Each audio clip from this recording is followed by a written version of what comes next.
What's up, Matt Clark here at the new Matt Clark. Just a quick video on a funny story from back in the day with me and my boys, and a message. It kind of relates to parole, so stay tuned for a great video at the new Matt Clark.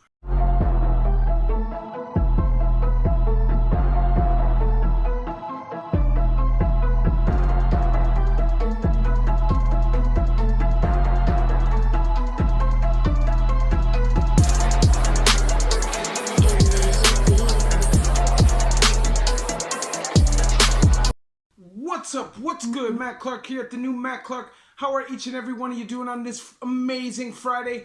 I'm doing great. My girl's doing great. My family is doing great. And I hope each and every one of you are doing great through these tough times. I'm here for you. You can hit me up on Instagram, the new Matt Clark, all small letters, all one word. If you have any questions or you need any advice, I will get back to you as soon as I can if I feel like I can answer. And if not, I'll still get back to you, give you a brief response.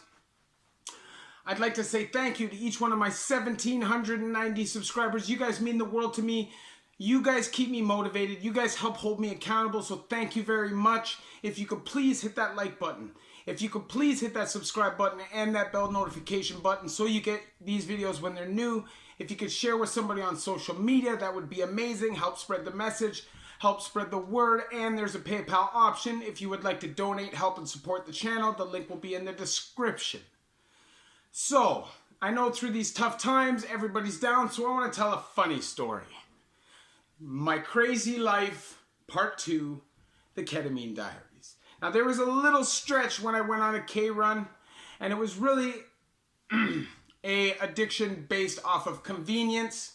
They weren't testing for it when I was on parole, so it was a way for me to actually enjoy myself as an addict, but not get caught.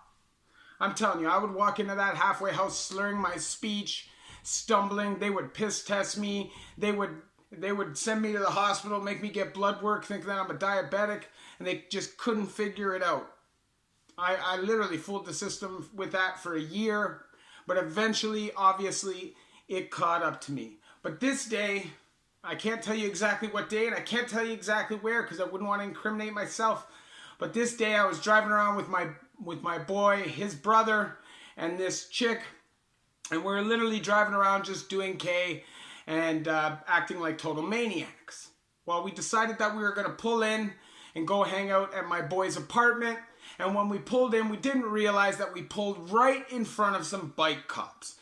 Now, I don't understand how the hell we didn't notice that, but we didn't. And literally, as soon as we stepped out of the car, all we hear from the officer is, "Oh, look at this perfect timing."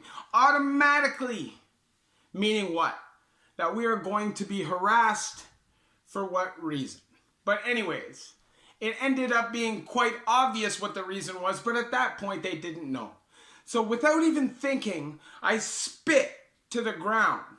And this cop just flips. "Let me get your ID, blah, blah, blah, blah, blah." So in my mind, I'm tripping. I'm thinking, Jesus, man, this is making me really paranoid. Like, I didn't break the law, but I'm on parole and I'm using, this could go really bad. But I give the ID anyways. I figure a parole violation, worst case scenario, is not that bad. And maybe I'll just get a ticket and then I'll be able to go. All of a sudden, my buddy, who's just in the K-hole, gets out of the car, walks up to the building, and just keeps going. They're like, "Stop, stop." But he's so K-tarded at this point that he is out of his mind, so he's just going. And they all follow. And all of a sudden, I realize that I'm literally just standing there on the street. So I go to the car, I reach in, I get everything out that I need out of the back of that car, and I'm standing there, I'm thinking, why, like, Jesus, man, imagine. And I look over, and on the bike seat is my ID. And I decided right there on the spot that I wasn't sticking around. I wasn't taking the chance. And at that point, I was a certified runner. So what do you think I did? I walked over, I grabbed the ID, and I disappeared. Where did I disappear? I disappeared into the apartment. And the thing is, I didn't live there. At one point I did, but now I didn't. And I went into this person's apartment who I knew very well, who's a friend of mine.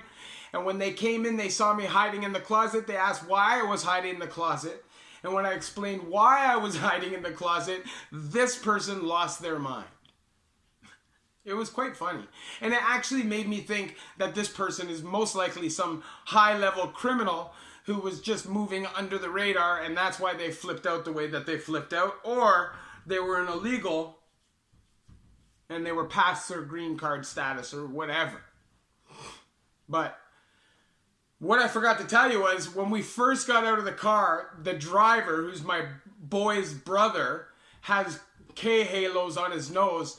And the officer walks up to him and says, "What's that on your nose?" And guess what this guy says? Guess what this guy seriously says? "I fell in the sand." I don't know where this guy's mind came up with that as a great answer, but for some reason, that's what came up in his mind, and it was not a good answer. It caused a lot of heat. And his brother, the stupid, crazy guy, although I loved him as my best friend, the guy's a nut. And when he'd get high on K, he would lose his mind. He would literally be detached from reality. Well, as he went up there, this guy actually saved my bacon. It was a bad day, and it was a day that I was really paranoid about for a long time. But luckily, nothing came of it. No laws were broken at the end of the day. I guess spitting is a law, but I wasn't under arrest. So at the end of the day, it was what it was.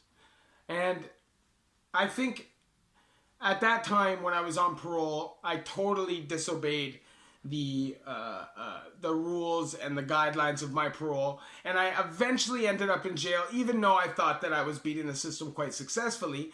When I did end up in jail, I ended up in jail on charges. At that time, parole to me was a joke. I didn't respect the authority, I didn't respect the rules, and I did not care if I ended up back in jail because I assumed it would just happen anyways, that it was inevitable because the parole system had it out for me. And the reality is they did, kind of, right?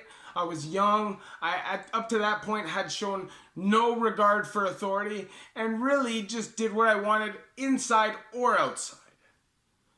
But as I grew up, I slowly started realizing that those decisions I made at that time were now affecting me so much now. By the fluke of all flukes, I got parole this bit on my third bit. The only reason really I got parole was because I was going to in-house treatment, which was going to carry me actually a month past my stat release.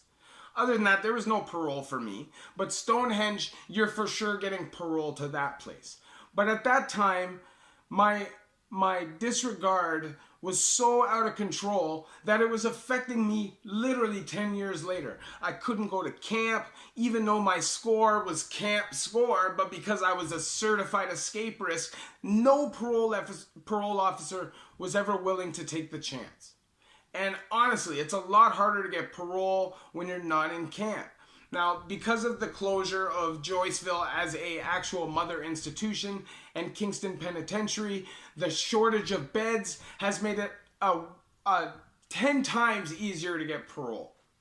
When I first came through, parole was almost impossible. If you were not getting accelerated parole, it was maybe 1 out of every 100 people would get parole.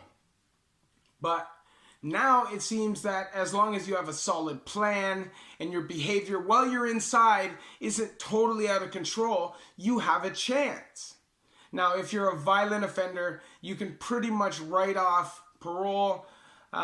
Most of the time, you're not going to get parole if you're a violent offender, and that's just the way it goes, and that's just how things are going to be. But the reason why I'm sharing this story with you is because I just want everybody to know that there's no point of going back to prison over and over and over again and violating your parole over and over and over again.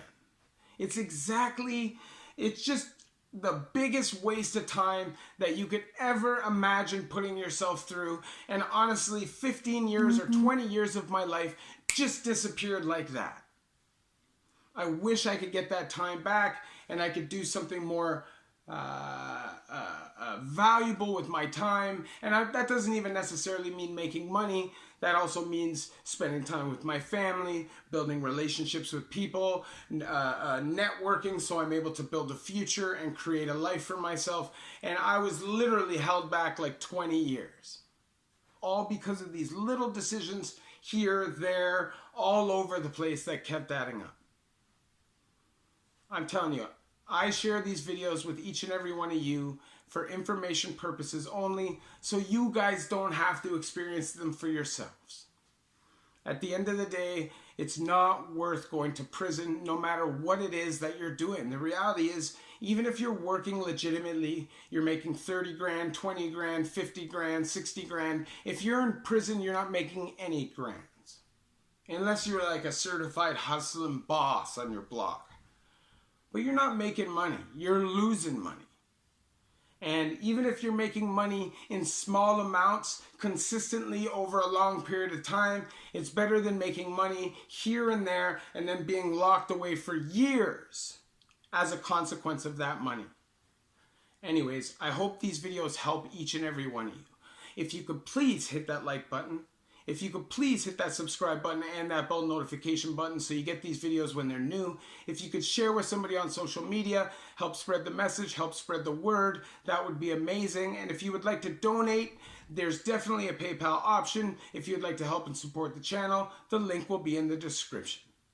The moral of the story is prison is not worth it, drugs are not worth it, and mixing them both together, whether you're in or on parole, is not worth it. It's only going to dig you in a deeper hole. It did that for me time and time and time again.